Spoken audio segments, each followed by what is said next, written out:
I've been really looking forward to this one. I think this is going to be a great session. I quite enjoyed putting it together quite cheekily. I think we have the perfect couple of guests to speak on this topic.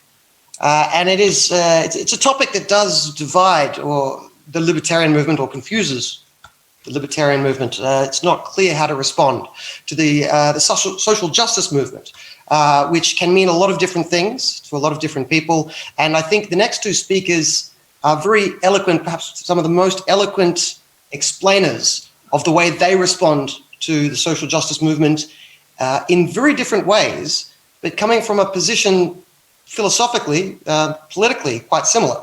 Both great advocates for liberty, both great advocates for freedom, and their credentials there can't be doubted.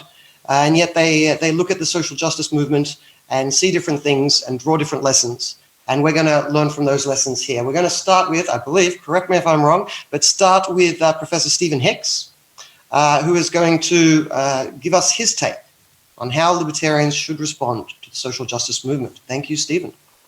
I appreciate very much this invitation, and kudos to inviting Steve Horowitz to talk with me about this issue. As you say, he's a leading voice for liberty and a thoughtful man and a decent man, and this is, as you say, an issue that we really need to sort out for ourselves. So my approach is to say that when we think about liberty, the free society, and its concomitant elements, markets and so forth, we are starting from a position of society-wide abstraction. We're thinking of individual human beings, each with their own goals, dreams, rights, and so forth. And we're devising principles and policies for all of them, right, as individuals. And so we say people should have certain rights. They should have certain freedoms. We need to have a limited government that is impartial and doesn't put people into subordinate groups and hierarchical groups and so forth. Now, then we come to a particular case of hard cases that arise. There are people who are poor. There are people who are oppressed. In some cases, these are just legitimately hard cases. Sometimes they are people who've fallen into bad luck. In some cases, they are people who have part of groups that have historical grievances. And so what we then have is a genuine subset of issues about how liberty, freedom, and our movement should respond right to those individuals. And I think the right way to approach this is to say that we think that freedom as a universal principle, equally and impartially administered by a set of institutions, is the best way to go. And then that is the case that we first and foremost need to make. Now, I have no problem with then saying we are then also interested in, since different individuals and different groups have different histories and situations, how is it going to work out for them? So, in the case of women, right, who have suffered second-class citizenship or sexism, if we advocate entrepreneurship and limited government for them, there's detailing issues that are going to be going out for that particular group. What about the rural poor as opposed to the urban poor? And so there are going to be sub-cases that we are making, but we always have to realize that we're taking our universal principles and applying them to those particular sub-cases. And the answer is always going to be, and we say, so we take the case of poverty, give people freedom, then they can work their way out of poverty.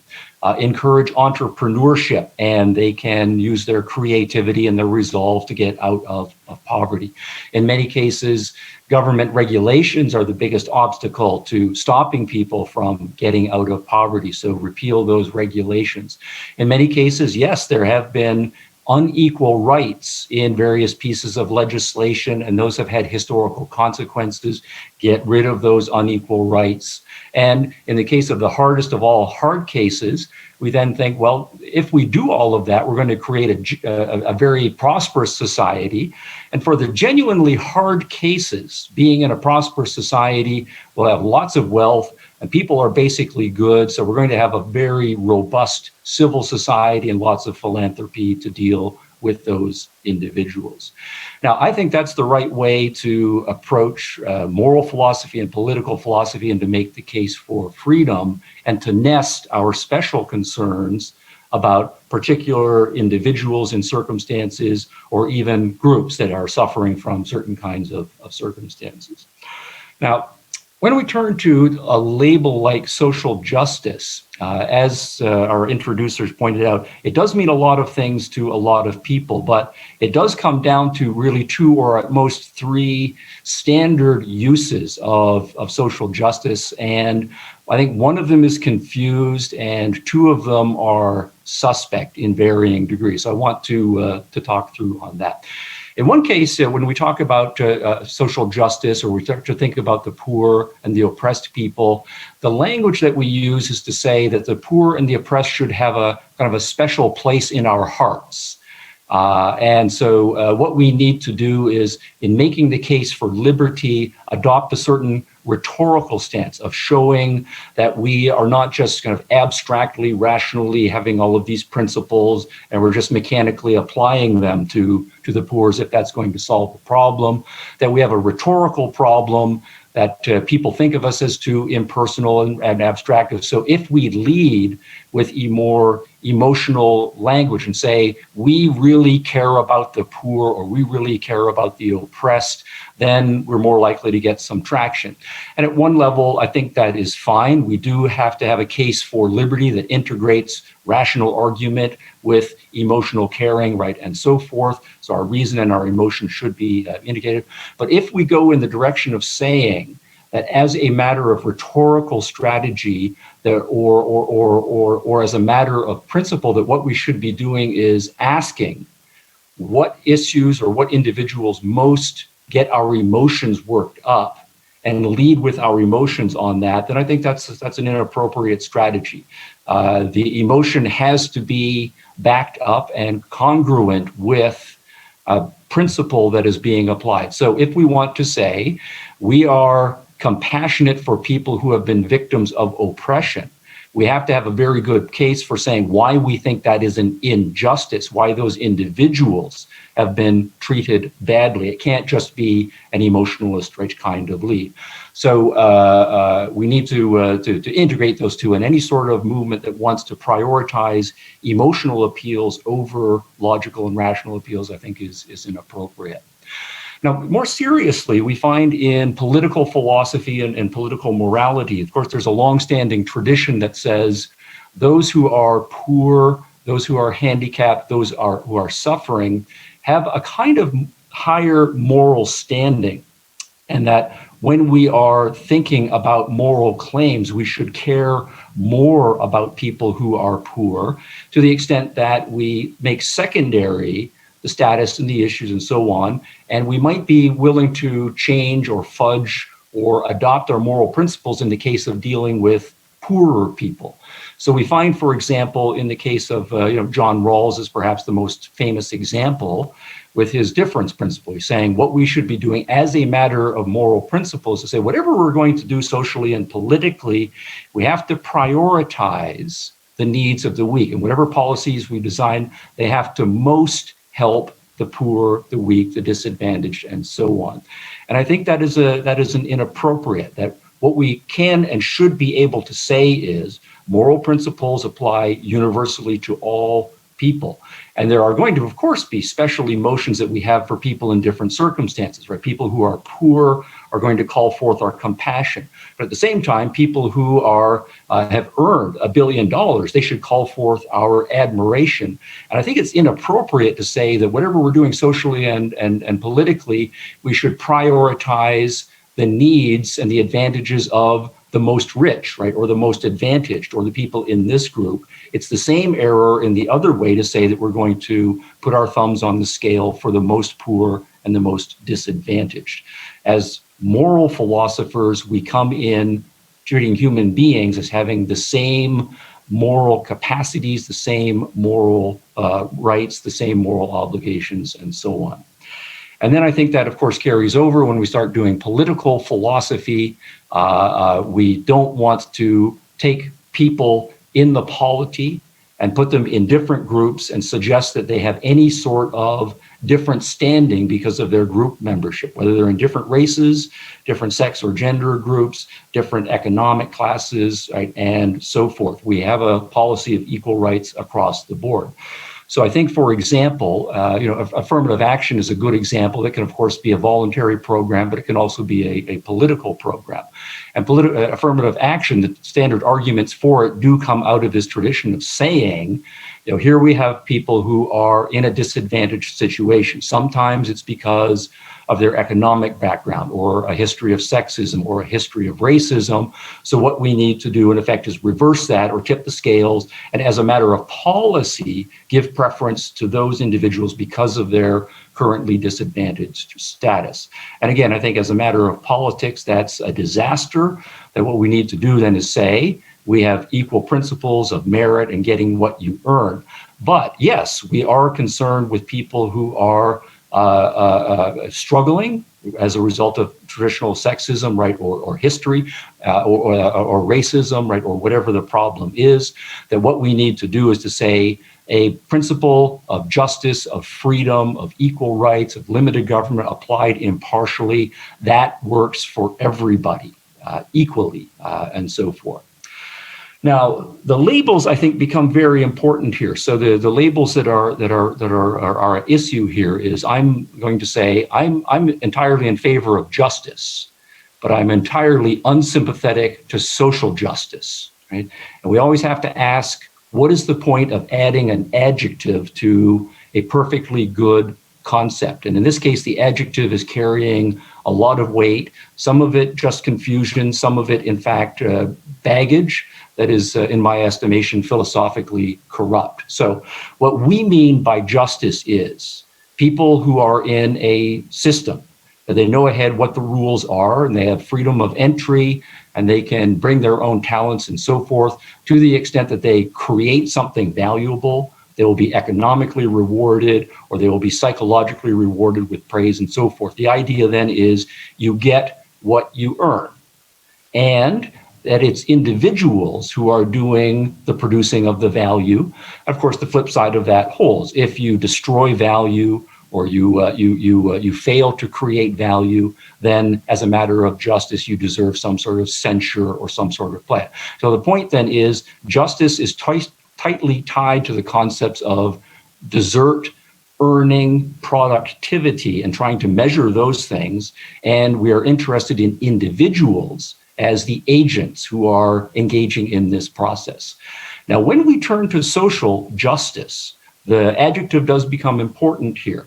And in some cases, it's just a matter of saying, well, as a matter of social justice, we need to be thinking more broadly, and that there are different groups and individuals who fall through the cracks, and we might have some social-wide obligations to try to help those out.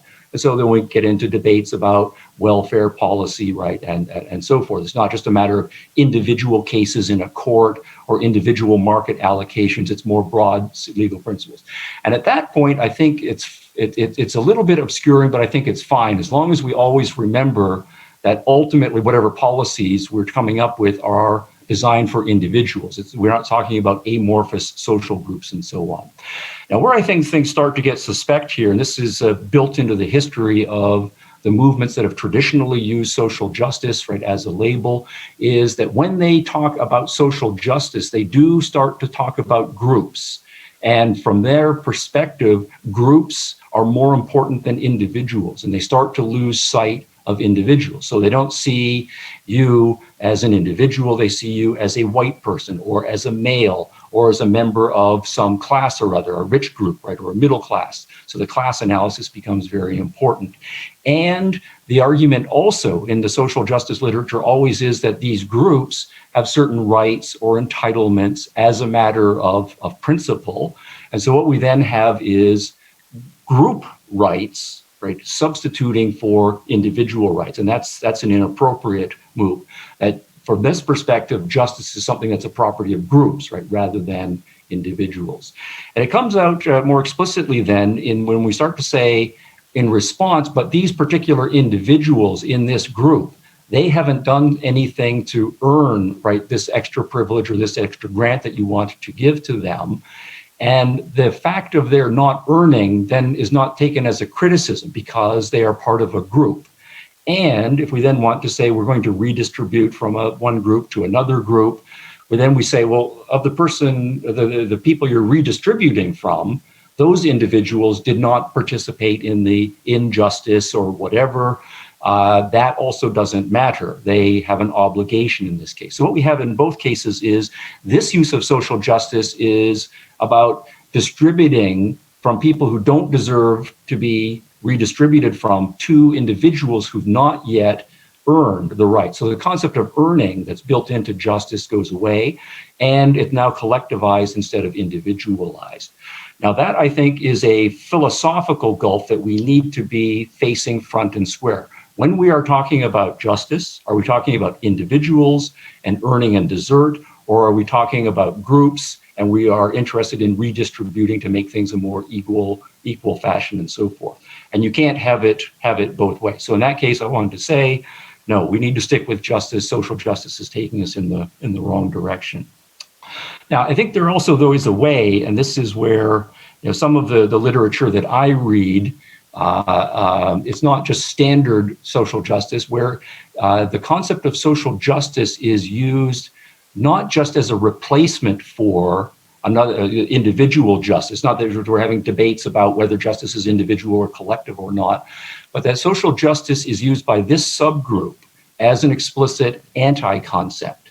And what I mean by an anti-concept is a concept that is meant to replace and destroy the original concept that one had in mind. So in this move, and what we then have is a concept of justice, but we add social justice, and then eventually we are going to drop out the concept of justice altogether. And that is what we're starting to find in some segments of the social justice movement right now. They want to say it isn't about justice. It's about social, it's about power, it's about asserting our moves. And so it's an evolution. So what we then have is we start talking about justice, then we're talking about social justice a generation later, and then we're just talking about social power and dynamics as well. And the justice has gone away. And this is consciously strategic on the part of some of the thinkers in this movement. So if you take, for example, the concept of privilege that we're now using or having a lot of debate. This is part of the overall package here. Privilege has a perfectly good meaning. It means a social favor that is granted by someone in a position of authority. Your mom or your dad gives you a privilege of staying up an extra hour past your bedtime, right? Or if you belong to a tennis club, they will give you the privilege of bringing in a certain number of guests, right? And so forth. But the concept of privilege then was introduced by some segments, right, of the traditional social justice theory literature. And what it was then meant to do was to say that everything that is an inequality among people, any advantage that anyone has, is a matter of privilege. And so that then is obliterating many legitimate differences that exist between human beings. Sometimes we're unequal because of natural differences, not because of privileges. Sometimes we are unequal because I worked less hard than you did. You worked really hard and worked really smart. I didn't. That's not a privilege, right? Or sometimes it's a matter of gifts that I received from my parents as opposed to gifts that you received from your parents. And so what we then have is, instead of saying, well, there are inequalities and advantages, some of them are natural, some of them are earned, some of them are social, and some of them are privileges that are being granted. Instead, all of it becomes privilege. But then the point is that we are obliterating the idea that there are legitimate natural differences, or that there are earned differences, or that there are legitimate gifts that some people can give to others, and so on. And that is intentional on the part of those who are intentionally overusing the concept of privilege. So I would say that's a subset issue within the broader social justice category. So what I would say is we need to stick to our very powerful guns. We believe in individuals, we believe in justice, we believe in entrepreneurship, we believe in limited governments, we believe in impartially applied principles. And that is how we're going to do our moral and political philosophy, with special detailing and interest for the cases of those who are in special difficult situations and so on. Now, at the same time, and this will be my concluding remark, there's a strategic issue. And I know sometimes when I'm talking with my fellow academics, and as advocates of freedom, liberty, classical liberals, libertarians, objectivists, we are a beleaguered minority, and often we feel that way inside the academy, and particularly those who are doing explicit political philosophy. They will often say the social justice labeling and vocabulary has swept the field, and unless we adopt the vocabulary, we're just not going to be paid attention to. And so from that perspective, it's a tactical adoption of some possibly suspect terminology in order to get a seat at the table so that you can make your arguments. Now, I am fine with making tactical accommodations. I am fine with even making strategic alliances with people we have philosophical and political disagreements with, but I do think that whenever we make these alliances, we always have to recognize that they are partial. They are partial alliances, and we always have to keep our terms and principles very clear. We are intellectuals, we are policy makers, we are professors. Precision of language is our most important tool, and we can't surrender that right at all. So I'll end with a hopefully not too silly analogy. So we are in the middle of World War II, and we are Canadians like I am, or Americans like Steve, or like the Australians, and we have a common enemy. We're fighting the Nazis, and then at a certain point, the Nazis turn on the Soviet Union, their former allies, and they attack them. And then the Soviets come around and say, let's have an alliance because we have a common enemy in the Nazis here. I'm saying that's fine, right? We do have a common enemy, and then maybe it's a worse enemy. We will have an alliance with the Soviet Union in order to fight this fight. But we're not going to adopt the Soviet Union's labeling for what the nature of the fight is. So they say this is the great proletarian war against the capitalist imperialist, right, oppressors, right?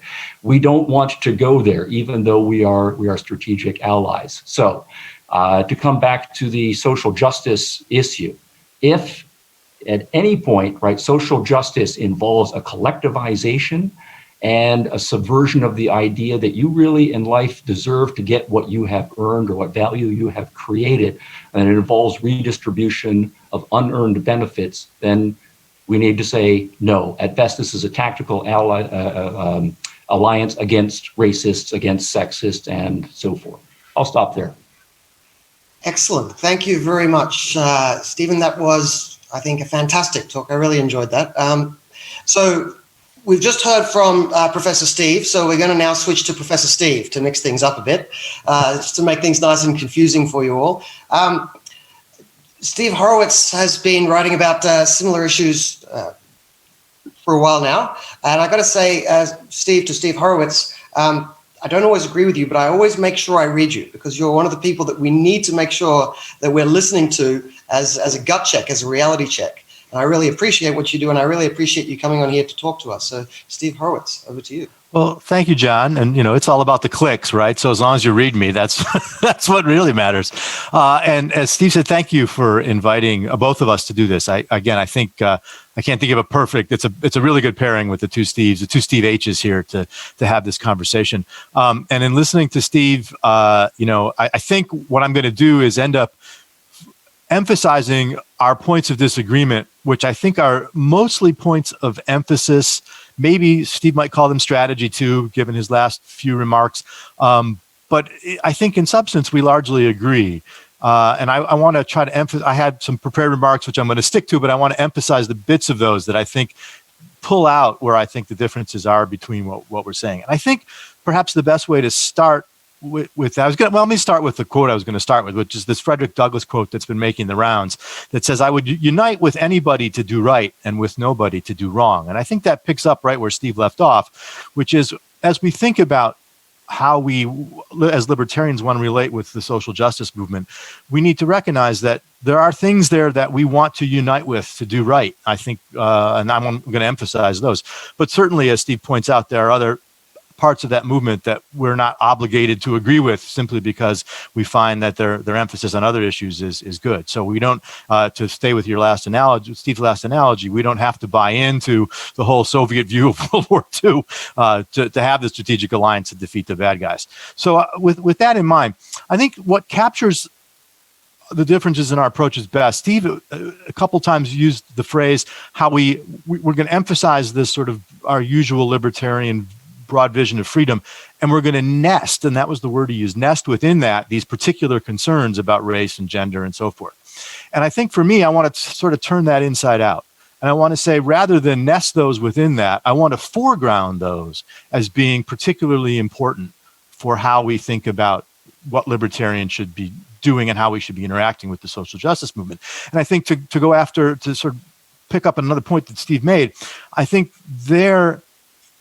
I want to be clear that it's not about leading with emotions, although, as Steve pointed out quite rightly, having an emotional appeal as part of a larger rational argument is oftentimes very powerful. I think for me, the concern with issues of race and gender discrimination and poverty and so on is not so much a matter of emotion, but a matter of deciding which rights violations out there are ones that we think are so important and so fundamental and so egregious that we want to highlight and foreground them. And for me, many of the ones that we talk about when we talk about race and gender fit that category. And certainly, I think when we think about things like police brutality and George Floyd and the sort of issues that have been raised around the carceral state, when we talk about freedom and we talk about justice, those are, I think, central issues. And I think libertarians, it behooves us to be at the center of those conversations where we can. I think the other point I would make at the start, and this is the one I really want to focus on sort of in my prepared remarks, is that I think the social and social justice that libertarians can be okay with it is a little bit different. I think I agree with I think it was the first of the three things that Steve mentioned, right? I think that's right, but I think there's more to it. And I think it's the following, that the social justice movement is correct about something. They're correct to identify that many of the problems with racism and sexism are structural and institutional discrimination. They're not just about changing people's hearts.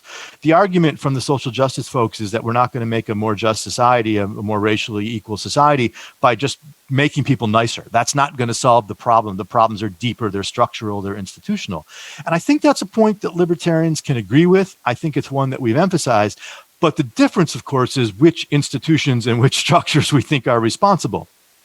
But for me, the key to that institution and structure point is to say that not all of the injustices that we might point to can be neatly tied back to individuals, to say that some person did something wrong, right? And this is, as much of a Hayekian as I am, this is a point where I'm, over the years, I've become more critical or less persuaded by Hayek, is probably the way to put it, right? That in fact, and I would make this argument on sort of Hayekian grounds, that oftentimes what we get is a kind of emergent order of structures and institutions that have built into them long-standing bits of discrimination, of racism, of sexism, that aren't part of the behavior of the people who currently staff those institutions and who are part of them, but rather are deep in the institutions and structures themselves. And remedying what the injustices that those cause, it seems to me, is legitimately in some meaningful sense of the term social. It's not just about fixing the mistakes of individuals or changing individuals' hearts, although those are all good things to do. So again, I think libertarians can agree with the social justice movement that these problems are not just a matter of individuals harboring animus, but rather that we have these structures and institutions. And I think the sense in which the phrase social justice gets used, and I think Steve really nicely laid out the multiple uses of this phrase and the way that it's evolved over time, and I quite agree with his point about the third one. When it becomes into this notion of social power, we have a real problem. But I do think if you sort of ask people on the street what they think social justice means, I think the answer would be something like making sure that the least well-off among us, whether that's by race or by gender or by class, are treated fairly and equitably and so forth. That the idea that is that they are not, right? And that the demand for social justice is a demand that we ensure that they are, okay? I think when we look at social justice that way, and when libertarians look at social justice that way, I think it means prioritizing the well-being of the least well-off, again, whether it's race, class, gender, whatever it might be, and advocating for the structural changes that could remedy, if not end, the injustices that they face. And I think what's interesting about this for libertarians is we have a great story to tell about this. We have a historical story to tell about how white supremacy and racism and sexism of the past are at the bottom of so many government interventions and so many restrictions on freedom that have created the racial and gender inequities that social justice advocates rightly complain about. There's a story here, again, about structural and institutional oppression. We can talk, the obvious one we can talk about is slavery and the after effects of slavery. But beyond that, we can talk about labor market interventions in the United States, say during the Progressive era, from things like the minimum wage laws to limits on the hours that people can work. We can talk about tax law in the United States that's punished women who've wanted to work outside the home, as well as other paternalistic labor market regulations that have done the same thing. There's a terrific book on the history of U.S. housing policy called The Color of Law. The author's name is Rothstein, that goes through how government policy systematically discriminated against African Americans in housing policy, and is significantly responsible for the difference in home ownership and the kind of housing related wealth blacks and whites have in the United States today. And that contributes significantly to the overall racial gap that we see in wealth. And of course, we can talk about and do and should continue to talk about things like the war on drugs, like the combination of welfare and tax policies that have destroyed families of all kinds, but particularly the black family. And we can also talk, for example, about how horrific public schools have robbed generations of poor and particularly persons of color of the human capital they need to succeed in all the ways that Steve was talking about. I once argued a number of years ago that no Ku Klux Klan meeting has done more harm to black Americans than the poor quality of urban public schools. And it's also why so many, I think, families of color want school choice. And we can add to this other stories about the variety of ways in which sex workers who tend to be female are treated by the law and by the police, as well as the LGBT community and so forth. Sexual minorities are also victims of the state and have been for a long time. And we should see ourselves as foregrounding and fighting for their rights and their equal treatment. And when we add to that the issues that we're facing in the United States more recently with the carceral state and the racist enforcement of the law, George Floyd was the last straw, I think. But it's important to emphasize that libertarians have been out in front of these issues for a long time. And for those who are watching, if you have not read the work of Radley Balco, you should. He is perhaps one of the most important libertarian authors out there writing on these issues today. And these are issues that we should continue to keep foregrounding and talking about, issues of police brutality in the context of race and beyond it. We can talk about the regressive consequences of economic regulation. There's all kinds of ways that we can use the kind of stories that libertarians tell anyway about the problems that the state has caused, and to point out that in fact the state has been, those state interventions have particularly harmed the very groups that social justice movement is concerned about. And I do think it's important for us to add after that, to ask the question, why is it then that our friends in the social justice movement are so confident that giving the state more power will solve those problems? I think that's one of the questions that we as libertarians can ask of the social justice movement in a way that I think forces them to confront the complexities of their position in a whole bunch of different ways. One last point I would make too is about this particular topic is that our desire to and our concern about the least well off should not stop at national borders. Interestingly, we don't see the social justice movement talking very much about things like free trade and open borders and open immigration.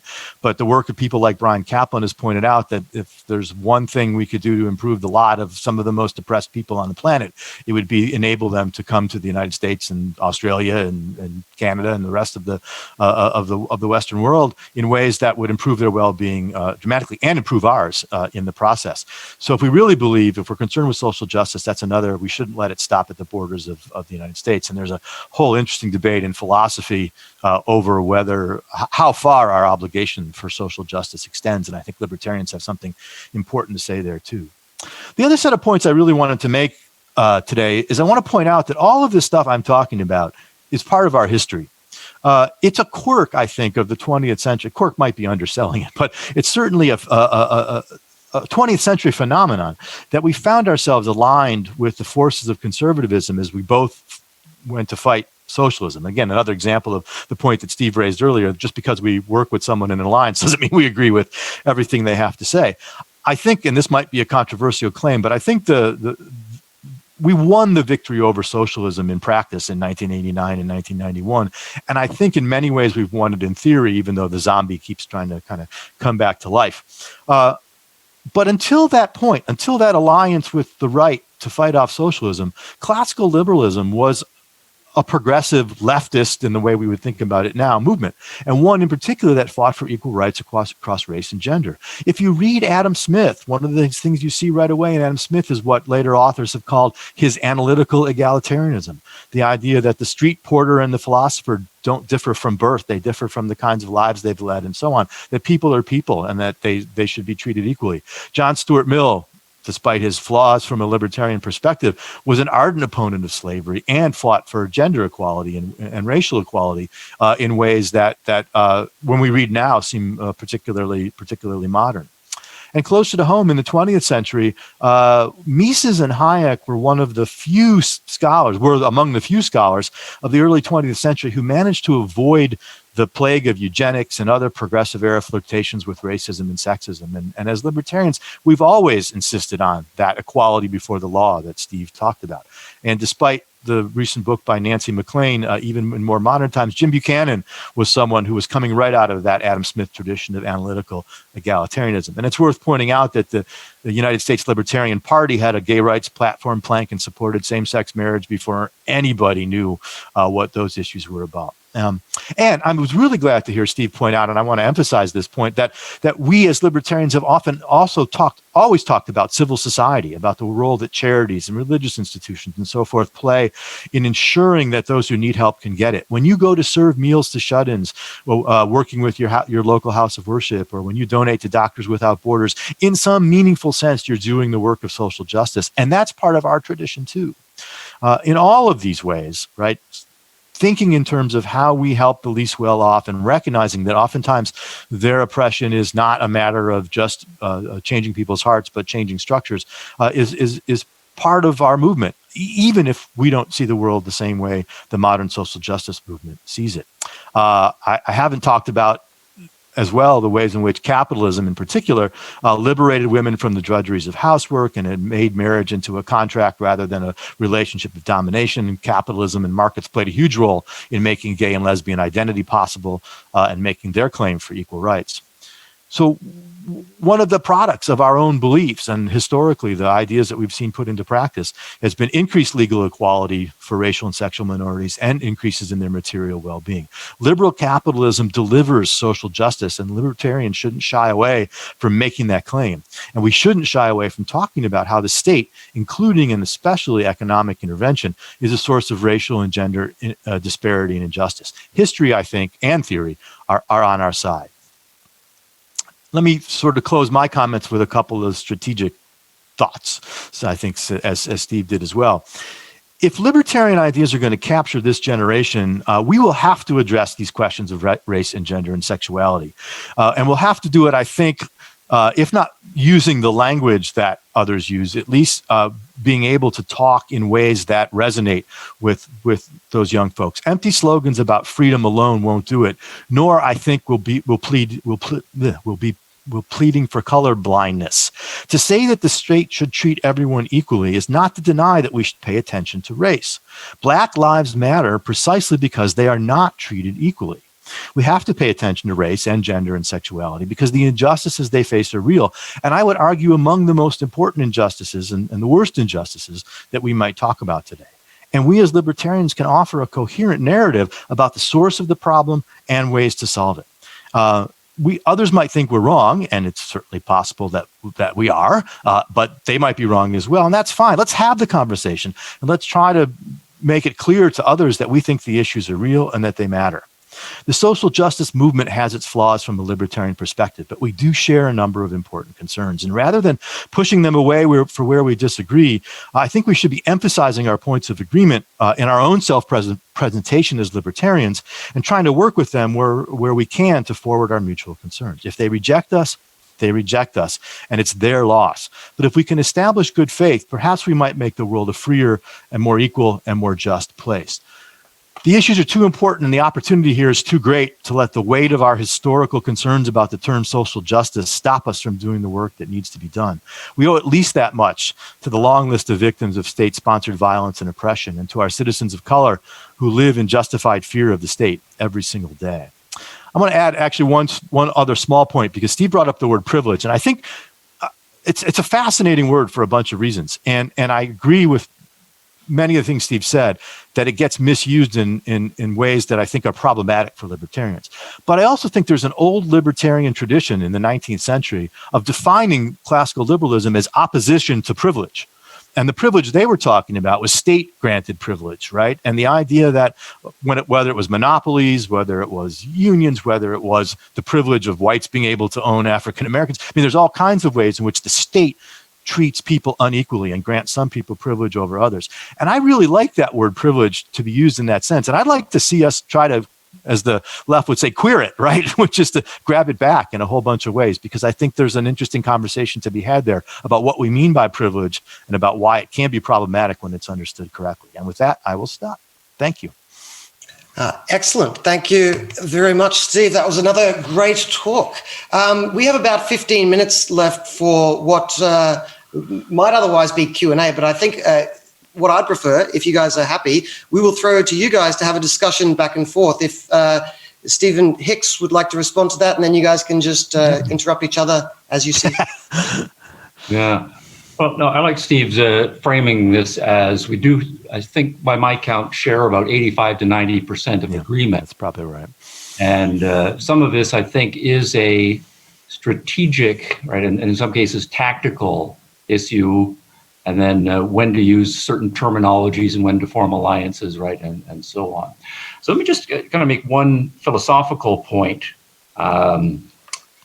Suppose we are interested in crime, right, as a general category, and we're concerned with fighting crime, and then we take an example of stealing, right? Now, suppose I tell you that somebody stole $1,000 from this guy.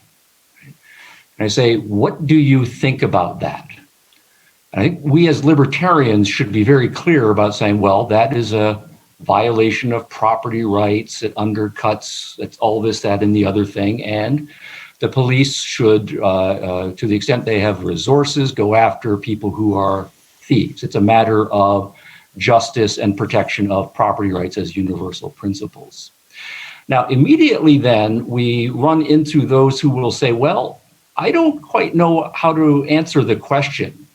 I need a little bit more information. So then I come forward with some more information. I say, the person who was stolen from the $1,000 is a millionaire versus the person who was stolen from was a poor guy with 4 kids and a wife who needs some medical treatment. Now, what's your reaction? Now, if your reaction is to say, oh, I don't really care about the rich guy. I care about the poor guy. As a matter of demographic fact, the vast majority of people in the social justice movement are not particularly caring about the $1,000 that was stolen from the rich guy. But their hearts do go out and they will be outraged about the $1,000 stolen from the poor guy. Now that, I think, points up an issue that we need to face very squarely, right? If your principles of justice are contingent upon the economic status, in this case of the person, we are dealing with very different people. And we need to, as a matter of clarity, right. Say, no, social justice is not, it doesn't mean that we only care about stealing from poor people and we're going to let the other ones slide. Okay, so that's an issue. Now, at the same time, of course, there is an issue that we might then say, well, if we're in a court of law and we are judges, and the stealing of $1,000 from a poor man, we take into account the consequences of that compared to stealing $1,000 from a rich guy, the consequences of that. There might be some nuancing to how we treat that. Now, that I think is a philosophical point that we do have to stick to our guns on. We're concerned with justice, not class-based justice.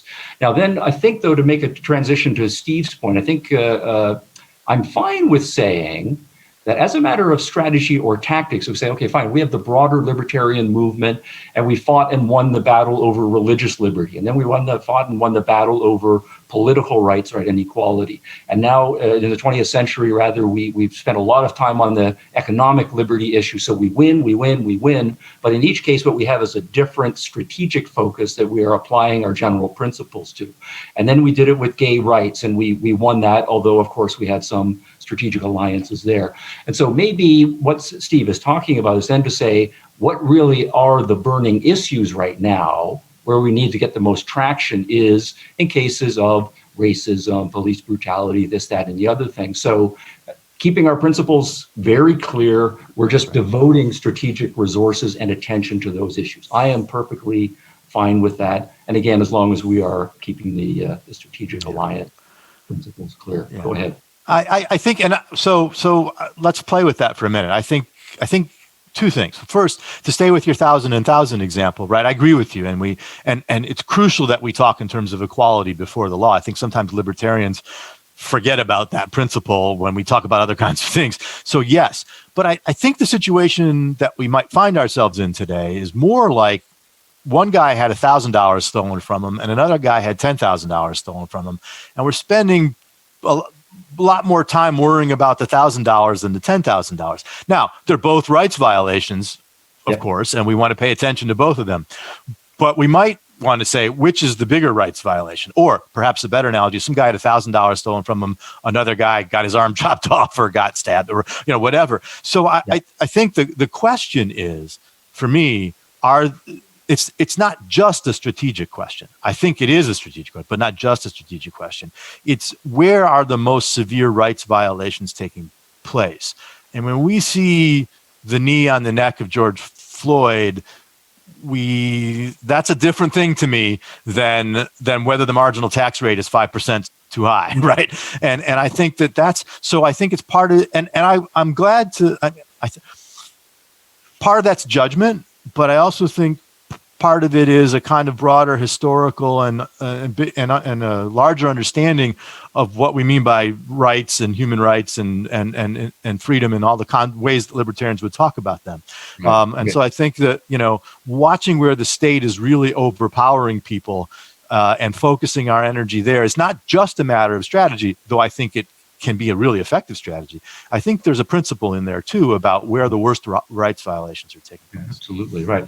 So then it'd be like to go back to the $1,000 analogy. If it turns out with the crime wave where all the stealing is going on is in the poor neighborhoods that they really are being ravaged. That's right. Then we pay attention to those and we divert more police resources there. But then similarly, if it turns out there's a crime wave that's going on in the rich neighborhoods. Yeah.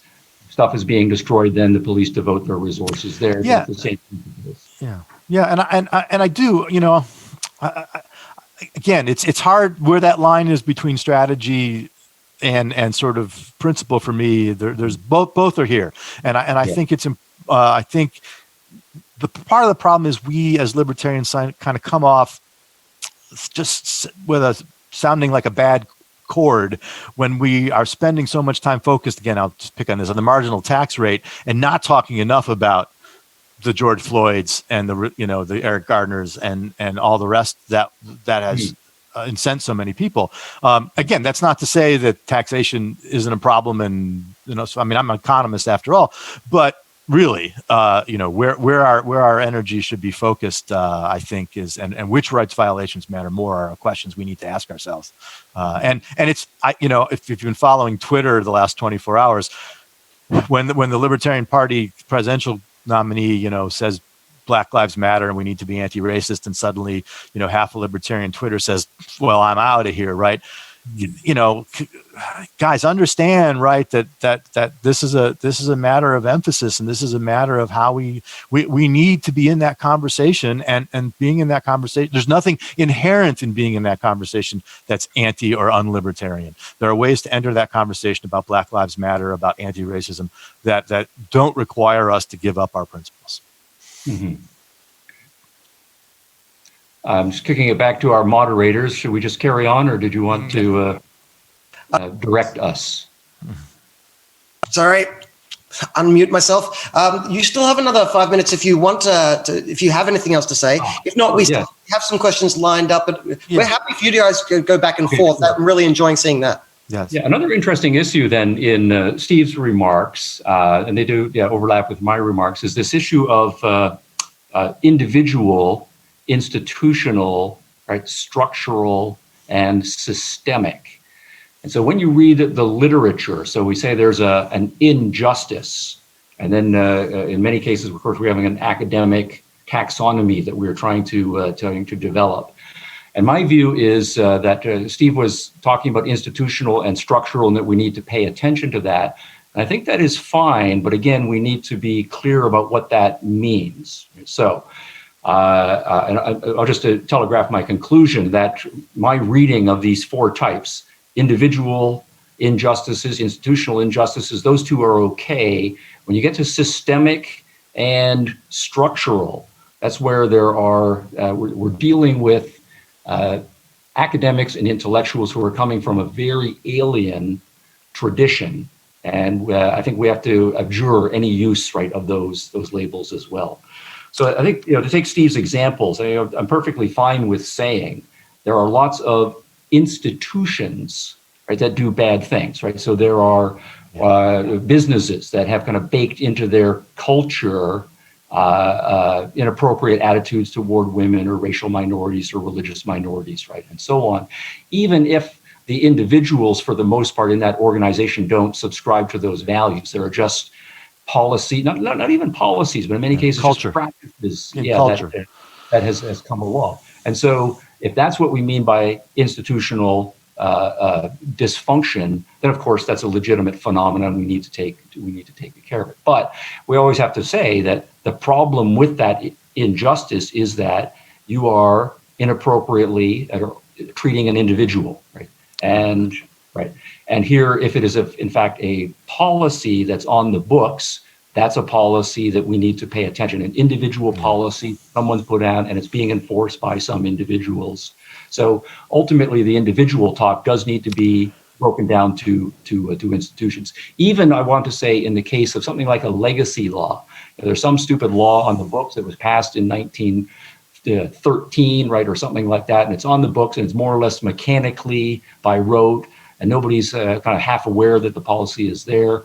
Okay, fine. If that's what you mean by institutional, say, racism or sexism, yes, we flag that. But the problem with it is not social justice. It's that it's an injustice. It violates the rights of individuals.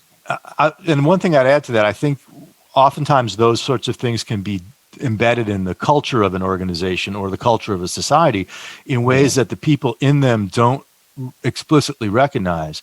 And so we end up treating people differentially in the ways that you're talking about, invisibly. We don't see it, and oftentimes it takes the people who are the victims of that differential treatment to call it to our attention and say, hey, think about how you treated me versus how you treated this other person. It's not explicit, but you do that. And I don't like the word privilege to describe the person who benefits from that, because I think it abuses a word that has a much better use.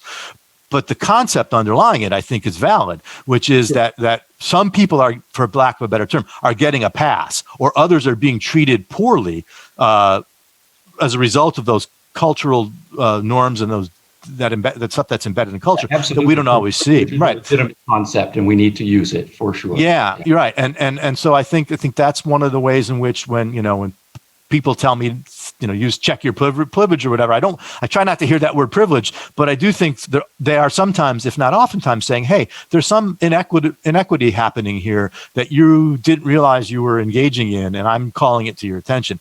I think the other problem, of course, is then the question becomes, is it genuinely an inequity? And I think you addressed some of that in your opening remarks, which is sometimes the things that our friends on the left think are injustices are in fact not injustices, right? And secondly, what's the solution if they are injustices, right? We might have really different views on that.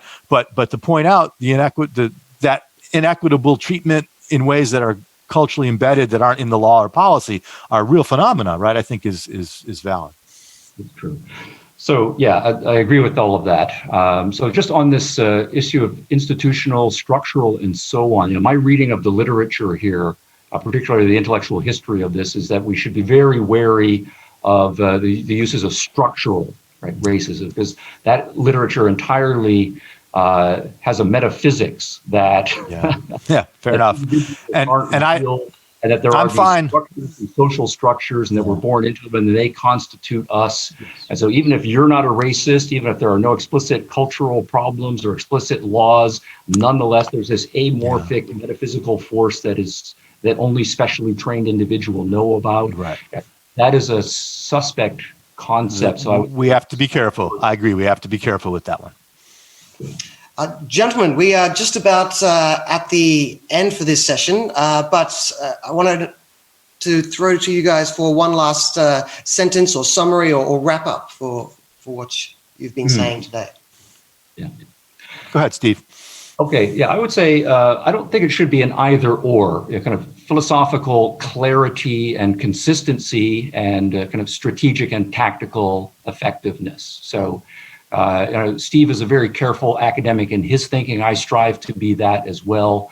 We have very powerful conceptual tools in our political philosophy and our economic philosophy that have been honed over centuries.